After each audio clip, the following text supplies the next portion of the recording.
This week on the RV podcast, how to deal with high-pressure RV dealers. We're going to talk to a reputable dealer who's going to expose some of the unethical tactics. RV campgrounds in 6 states have been devastated by last week's hurricane. When prices are going up like they are right now, a lot of people are asking, how can anyone afford the RV lifestyle anymore? We have some advice from our social media buzz segment. All this plus the RV news of the week and your questions coming up in episode 517 of the RV podcast.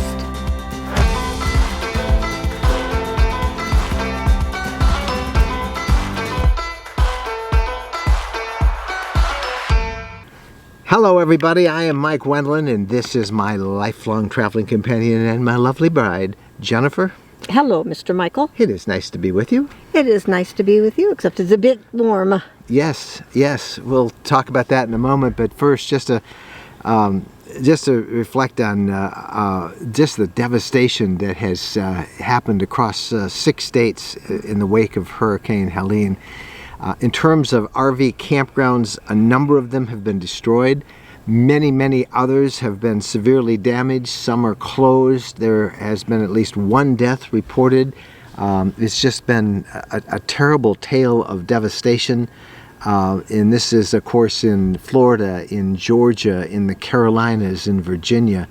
Many of the parks are closed and electricity is out, trees are down, they're cleaning up the mess. No idea when electricity will be restored or when they can reopen, but what a mess. What a terrible mess. Well, we are on location coming to you from Loblolly Ridge. And Loblolly Ridge, named after all those loblolly pines, is our RV property, 5 acres that we have in Middle Tennessee near the town of Linden. And we're doing a lot of maintenance work. We're out here blowing and raking and trimming and trying to get this property looking like it's not abandoned land. Well, it has been abandoned for the last 6 months. We were last here in April. Right. And all I got to say is if we stay away 12 months, the land's going to reclaim it. It's going to reclaim it because I can't believe all the little baby loblollies that are out there. Yeah. These loblollies are beautiful pine trees, but they have a lot of needles, and we've been cleaning those up. I can't believe it. Our kids, when they lived in Georgia, were buying bales of these pine needles for their landscaping. We probably should put them in plastic bay. They make a great mulch. Thanks to our neighbor Troy. He's a YouTuber himself, Comet Troy, and he has Harmony Ridge RV Park right next door to us, a small little RV place here that he rents out spots to, for campers. And Troy came over and brush hogged. That's what they call it. They cleared off some of the weeds that had grown up along the edges of the driveway. And then we had to buy a weed whack trimmer and a blower, and we're doing a lot of that work. It's a good thing he came in. But there have been because I might have just turned around and left. No, it's been nice, It's so nice and peaceful and quiet here. That's what we love about it. But there has been some casualties. And I say one of them was me. Shortly after we brought our Montana in, put it on the pad, I was about ready to unhook it, and all of a sudden I was attacked. Swarmed by what I thought at the time were fire ants. I'm not sure whether fire ants are just red ants. I tend to think they're red ants because I survived. But man, there was a couple. They had built nests in the rocks on the edge of that little pad, and I got whacked. And you have no compassion for their homes that you destroyed by your walking all over them. Not even a little bit.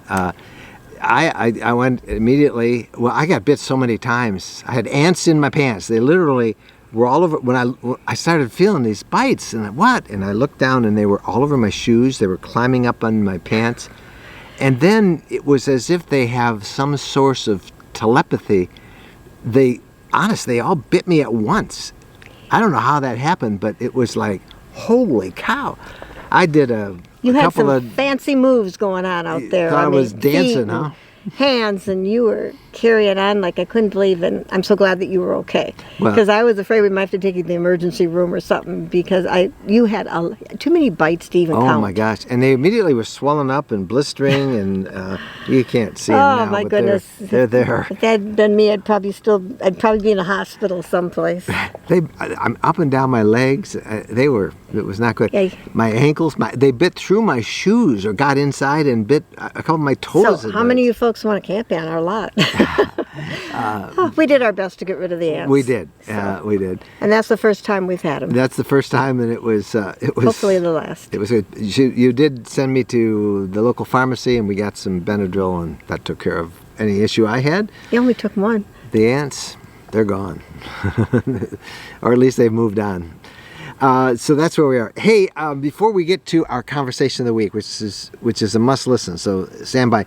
We want to tell you we have heard about another property development by the same people who did this property we have. Our Loblolly Ridge is part of the Woodlands, which is a development that Tennessee Land and Lakes did. Do you realize it'll be 3 years that we've been here? Can't believe it. 3 years in November. Yeah, and a really robust, friendly community of other RVers and people who've bought here. So many of them building now are around us. But anyway, that same company has a new development that they are going to be putting up for sale on October 19th of 24.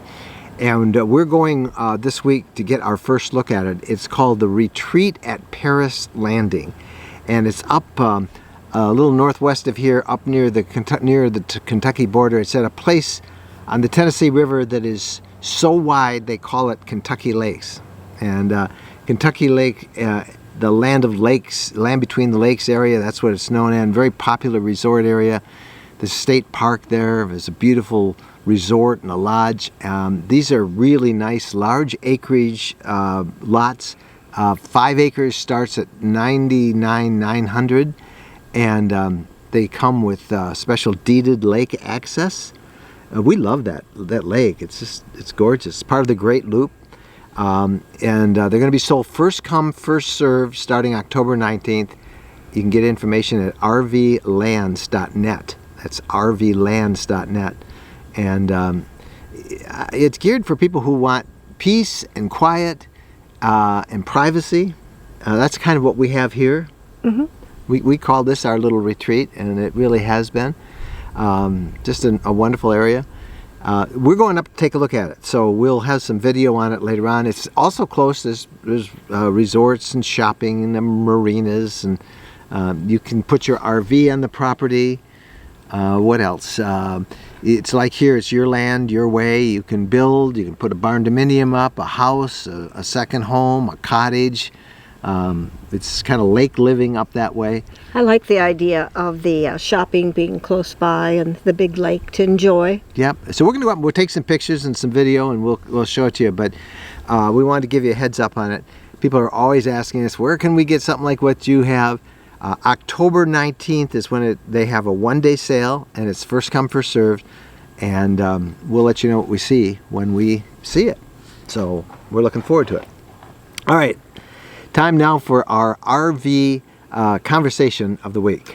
We're going to talk about high-pressure dealers' sales tactics about financing. Particularly about financing. Yeah, we regularly hear from members of our Facebook group and listeners like you about the pressure they feel to finance their new RV from dealers. Even when they're paying cash, it's no secret that RV dealers and car dealers, for that matter, can make big money when you finance with them. But recently we have heard some stories about financial pressure techniques that are over the top. And we've put them on our computer, and we're going to kind of go over those with you right now. But what typically happens is a person will see the price on an RV or a travel trailer, and they'll agree to buy it for that price. And everything looks great. They're all excited about it. And then they go in and they sit down with the paperwork, and they get huge pressure to finance with the dealer, or the price goes up. Even though there was nothing on the ticket saying that the price was only for those who finance, we want to read you some letters. There's one from Tom. Okay, Tom says, I had a case where it all went south once the deal was made and deposit given. I put $2,000 down on an out the door, $11,000 trailer, and when I was ready to pick it up, they showed me a balance of $13,600. So get this, the trailer was $11,000, and he goes to pick it up, and they say, now you owe him $13,600. They raised the price because he was paying cash, and it was unbelievable. Now, Sherry also had that happen. She wrote this on our RV Lifestyle Facebook group. She said they advertised the price. She loved the camper, but when the dealer told her if she didn't finance it with them, she'd have to pay $3,000 more than the advertised price. But recently, a woman named Lori posted on our Facebook group, and her story took the cake. It really did. I've been looking for a 17-foot travel camper, 20 feet overall. The particular camper I was interested in was a Forest River Ozark. This camper was used 2024. The dealer played a numbers game. The general manager threw in a stabilizer hitch, sway bar, a septic hose, out the door tax, title, tags, and the above included on paper for $13,862. I said that was good. Then, rather than stopping there, they literally were trying to push me to finance. And they came up with a 10.24% interest rate. I have excellent credit. Let me stop right there. The interest rate today on an RV, if somebody's good credit, is a little over 6%. They wanted 10.24. She had excellent credit. Reasoning with me that they were giving me a great deal and financing was how they made their money, and they were giving me all the tow parts for the trailer for free, the general manager said all he was asking was for me to make one huge payment on the loan with the cash I already had and spread the payments out over the following 6 months so we can make money. And you scratch my back and I'll scratch yours. Exact words. Well, by the end of the day, she was sent into the finance guy, and he showed her what he said was a great warranty package of $1,895 for 3 years. And then he had another one. Yeah, gap insurance of $1,200. I said, no, I'll pay the cash and take my chances.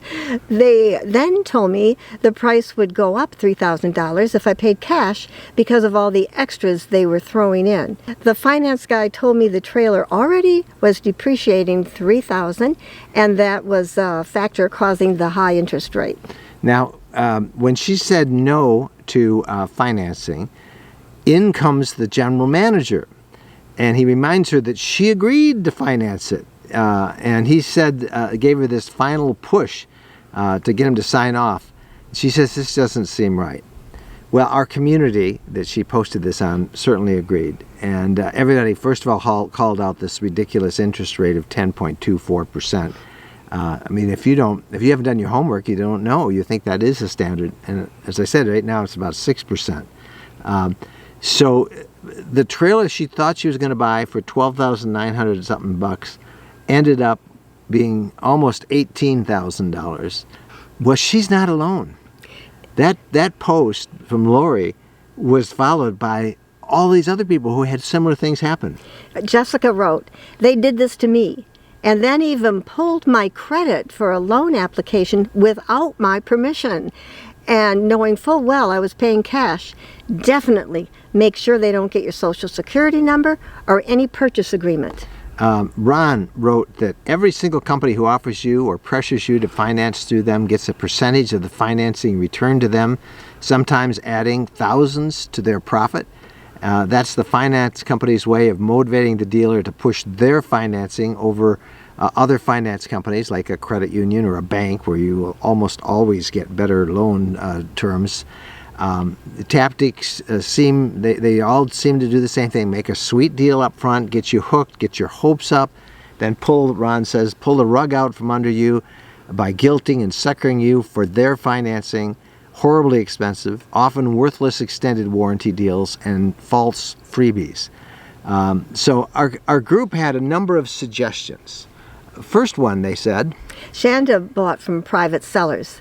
Saved us about $5,000 on the exact camper we fell in love with at the dealer. Also, Alan said no one is offended when your first offer is 10% below the asking price. Now, you want to know what happened with Lori, who wrote that long letter? The person that was pressured to take a 10.24% finance offer with gap insurance. Well, here's what happened to her. She found a private seller, one owner. The seller maintained the unit, kept records, was clean, gave Lori her number to call if she ever had questions. Great experience, and she said, private is the way to go. So, what a mess. And apparently, it is happening more and more. One of the reasons why is RV sales have generally been down. There's some sign that they may be coming up a little bit, but it's been a tough time for dealers. And we want to say right off the bat that we're not adverse to dealers making a profit. I mean, profit is what business is all about. But high pressure is another thing. To find out what you should do, whether these are common and ethical, and if they're ethical or unethical, we have an RV dealer that has agreed to talk to us about this. And I want to first commend him for sticking his name and face, as you'll hear in a couple minutes, out there for the whole world. But how ethical is this, and what should you do when you're buying an RV and the dealer pulls that kind of a stunt with you? Not all RVers do that. Not all RV dealers do that. Here's our interview. All right, our special guest joins us right now. He's an RV dealer of many, many years of experience. And as you can see, he's anonymous today. We've kind of obscured his face. However, one problem, the shirt he's wearing says Sunshine State RVs. So, Nick Schmidt, we might as well show what you look like. Yeah, I was trying to be, if I'm going to give away any secrets that you asked me to give away, Mike, I don't want people to see who I am. Well, at least we got everybody's attention. All those who are just listening to the podcast, you got to go look at the YouTube version, and you'll see Nick's not so good disguise, but it was fun. Yes. Serious question. Let me be upfront with this. Nick is not a sponsor. He's a friend, and he's been a friend of ours. And Jennifer and I have known Nick now for over a decade, and we recommend him when people privately ask us where they should go. We always recommend him. Nick is honest. He's a man of integrity. And when I need a serious question answered about the RV industry, he's never held back. So here's the question, Nick. We have shared some information that people have been posting on Facebook about what they perceive to be a lot of high pressure by dealers who are urging them now to finance instead of paying cash, saying that it's really that's how they make their money. They'll give the cash deal is off the table. Yeah. Apparently, this is more common than I realized, even after all of our times. Talk about that for a minute. I know you don't do it that way, so why do people do it that way? Yeah, no, and Mike, thank you for the introduction. We are friends, and I appreciate everything that you have done for me and us over the years. It's been a great relationship. We are in Gainesville, Florida. All we sell are motorized Class B RVs all the time. So every industry is a little different when it comes to financing, when it comes to the dollar amounts that are being financed. But, there is definitely profit that is made when a customer walks in here, they buy an RV from us and they finance with us, and then they buy a warranty from us, and then they buy a Coke in our Coke machine. It's like every step along the way, there's a little bit of profit that is made for the dealer. And what I tell people is shop your bank, shop our financing, and see which one's better. And then you make a choice for you personally, because there is money made. And most of the time, Mike, and I'm not exaggerating, 90% of the time they go and shop their bank and they shop us. They say, you know what, the rate at my bank might have been a half a point better, but I can go 20-year financing through your RV financing and less money down versus more money down and only 10-year financing through my bank.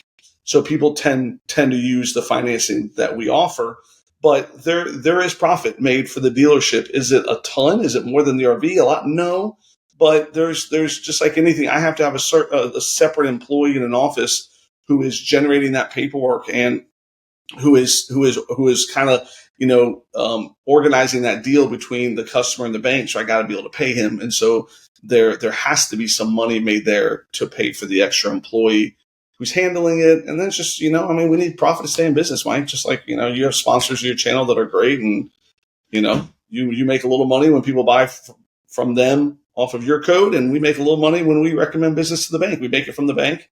And, I don't feel like it's passed on to the customer because the banks don't offer better financing than we do.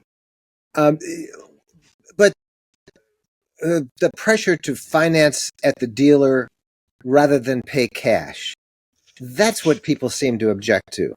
Yeah, and obviously there's a lot of pressure. I mean, you get pressured into buying gap insurance that you don't need, and buying tire and wheel protection and ceramic tint, and buying 10-year-long extended warranties, and buying You get pressured into buying everything. They just want to sell. And I think it's dead wrong.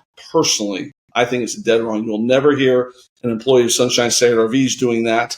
Now, I hear it all the time. People are like, oh, do you give a better price if we finance? I'm like, no, I want to help you. If you need financing, I'll do it. If you pay cash, we'll do that. There's no difference. It's just wrong. It's just something that dealers are using to make extra money on the customers, and they're trying to make as much money as they can, which, like I said, the profit's not bad. It's just, it just has to, you got to be reasonable about it. And if you're offering a service, people don't mind paying a profit. If you're trying to take advantage of somebody, that's where it kind of gets a little hairy. So, advice for people as they go to buy an RV. This is the time of year when everybody's picking out what they want and getting ready they're serious this time of year. Yeah, what advice do you have when they get into there? Shop it around? So personally, if I'm going to go finance a car, I'm calling my bank and I'm saying, hey, if I'm going to finance this brand new car, what's my interest rate going to be? And what's down payment, whatever it is. And then if I want to go to the car dealership, I say, hey, what's the interest rate that you guys can offer me? It's 2% for my bank. Can you do 2% also? Great. I'll go through you or I'll go through them. I don't care, but I know what my rate is. My recommendation, and I tell everybody that sits at my desk across from me for the last 20 years, I tell them the same thing. Go try your bank. I would always call your bank first, find out how long they're going to finance it. Will they go 20 years? Will they only go 15? Will they go 10? Find out what interest rate and what down payment.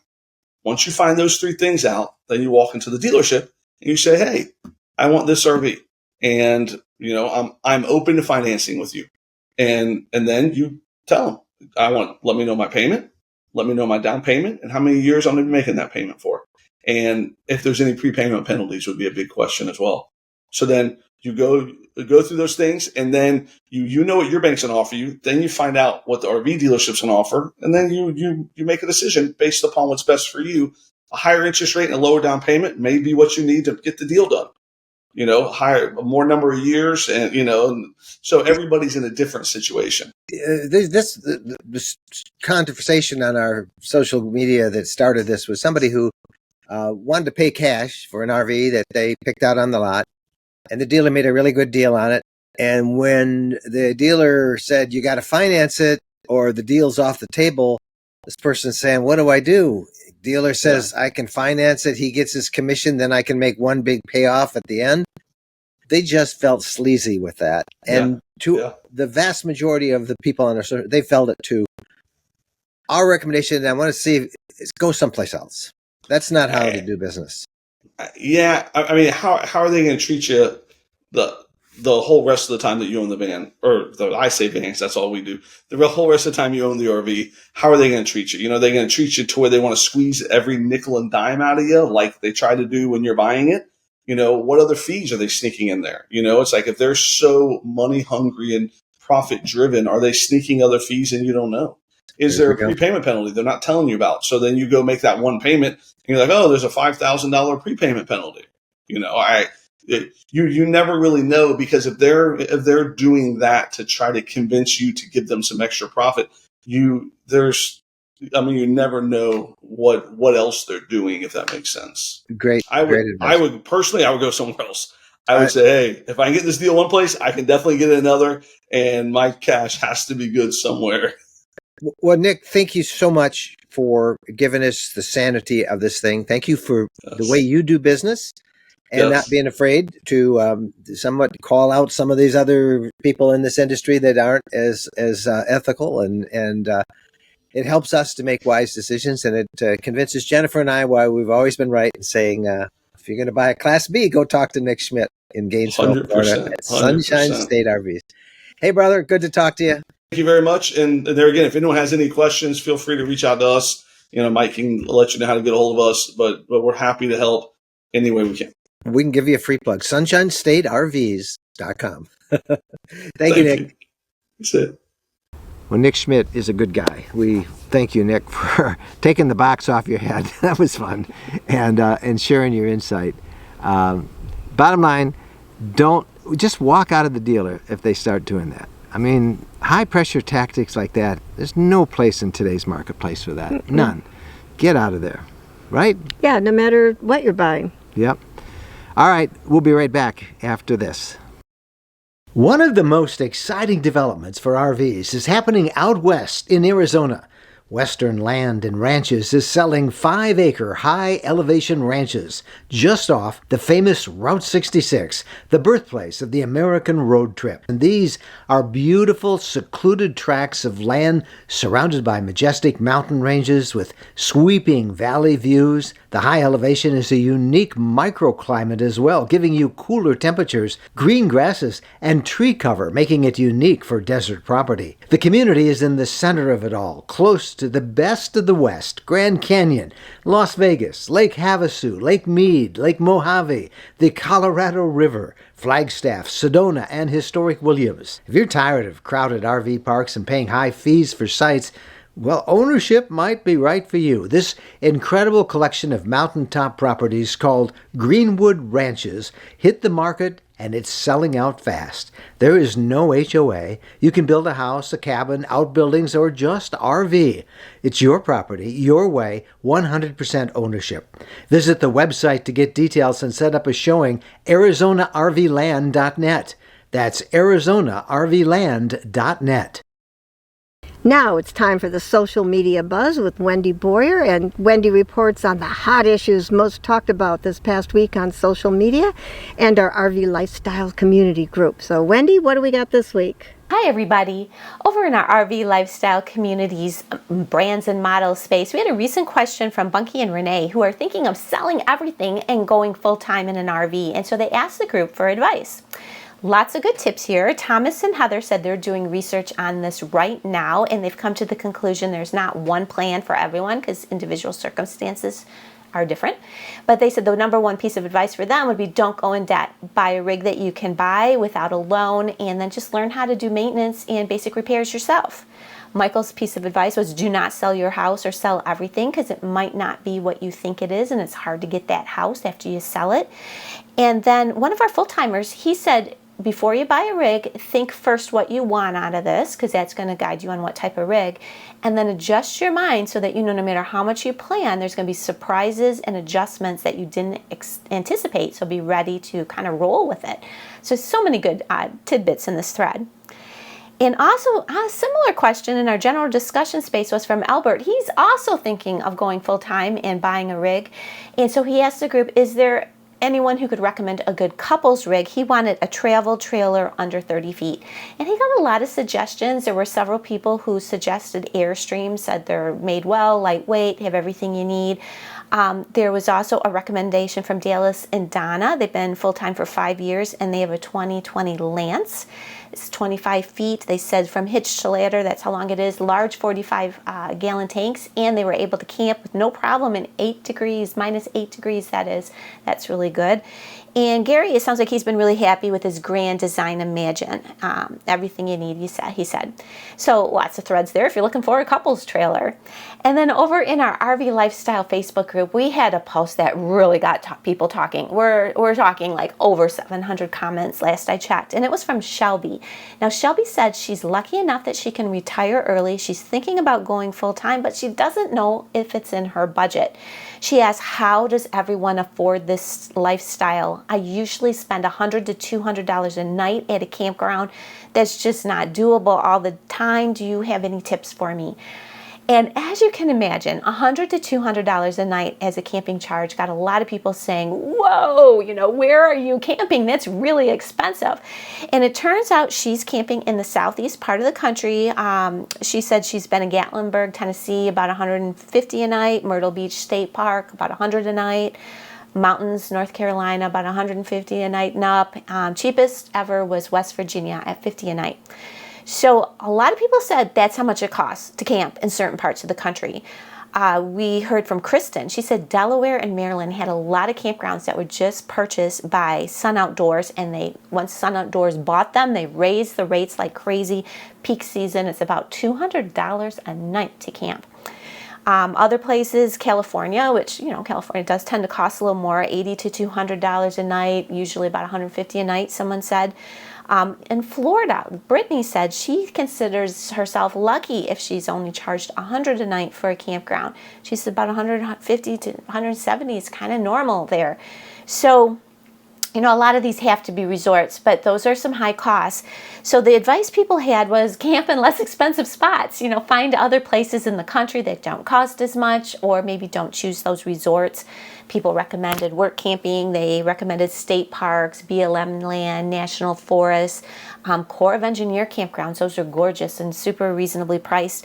And perhaps the most important piece of advice was to change your thinking. If you're going to be retired and doing this full time, it's no longer a vacation. So that $100 that might be okay to spend and splurge on a vacation, if this is your life every day, that's not going to be okay. So you need to change your thinking to a full-time thinking, and then everything else will flow into place. So great tips there. And that's it for me. I'm Wendy Boyer, and I'll see you over in the RV Lifestyle community or Facebook group.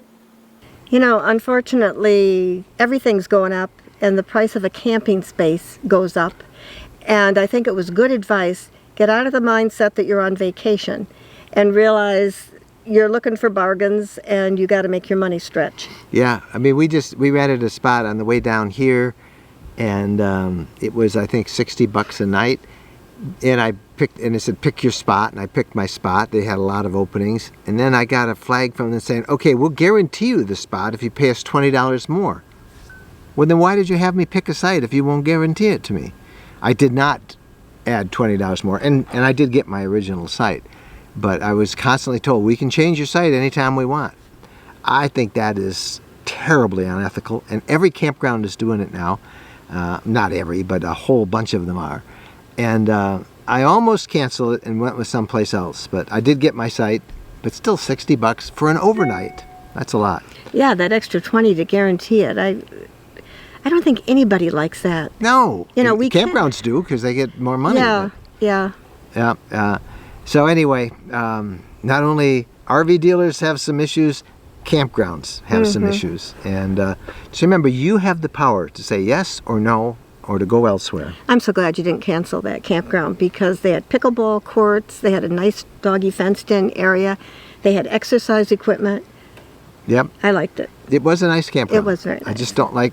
No, we don't like that. Pay us $20 more and we'll give you the spot that we ask you to reserve. Okay. All right, hey, we'll be right back with 2 questions of the week to answer. Coming up. When we're asked what's the most important modification we made to our RV, it's an easy answer. Battle-born batteries. Battle-born batteries are quality, safe, reliable lithium batteries that allow us to stay out there off the grid longer. Lithium batteries charge faster, they charge fuller, they're longer lasting, they're maintenance free. And battle-born batteries are protected by a 10-year guarantee. Now, in our case, they just dropped into the existing AGM batteries that we have, and they'll probably be the same on your rig too. Battle-born battery experts can get those in your rig just like they did with ours. They can also match you up with the right cabling, the inverter, the charger, the solar controller, everything. Jennifer and I swear by our battle-born batteries. They allow us to boondock off the grid. Check them out. Go to rvlifestyle.com/lithium. rvlifestyle.com/lithium. Welcome back, everybody. Time now for the RV questions of the week. All right, from Gary. Is it true that if your RV is older than 10 years old that you can't park it in a lot of parks? We get this question a lot, and sure do. It is true. In our experience, it's a rule they all have. Many of them have. Most of them have probably, but it's only in there because if you come in and your RV is a real piece of junk, they can then cite that and send you packing. If the RV is well maintained, it looks good. If it has a lot of obvious defects and it's rusty and it looks like it's on its last legs, the parks have that rule, and they can exclude those kind of rigs that they think would, reflect poorly on the park. Yeah, especially when everybody leaves reviews and somebody says, "Oh, I went there and there was really a piece of, junk parked next to me, and I won't go back there." Now, we were at a KOA in Canada this summer, and we went for a walk, and there were a bunch of older RVs. They obviously supplemented the overnight fees by long-term rentals, and it was kind of at the back end of the campground, but it was just a mess. There was a ratty old sofa out in front. It looked like the tires were flat. It was just junky. It was so bad I took a picture of it. And then, and obviously people saw me taking the picture. And the next day we walked around, they'd cleaned it up. The sofa was gone. Sofa was gone, and they had cleaned it up the lot a little bit. Oh. They cleaned up the lot a lot. There we go. We have heard of some parks that say, "Hey, send us a photo if your RV is older than 10 years," and you can understand you don't want junky stuff in there, so send them a picture. That's okay. Another thing that we have encountered back in our Class B days is that some resorts, notice that, RV resorts, don't allow Class B vans or camper vans, no matter what condition they're in. They only want Class A's or upgraded fifth wheels or Super C's, Yeah, we camped at a place that was pretty upscale, and we were in a little B then, and they put us by the trash. Well, what was funny is they reached out to us and they said, "Hey, come do a story on our spot." And we were in that area, Naples, Florida, and we said, "Okay." So we came in, and then they all they saw us, and their little noses were going, and "You have a Class B?" "Yeah." "Well, we're a Class A resort." "Well, why did you invite us here then?" Well, they conferred, and they put us right in the back next to the trash bins. And that was fine. It was okay, but I love to tell you that story because it's kind of fun.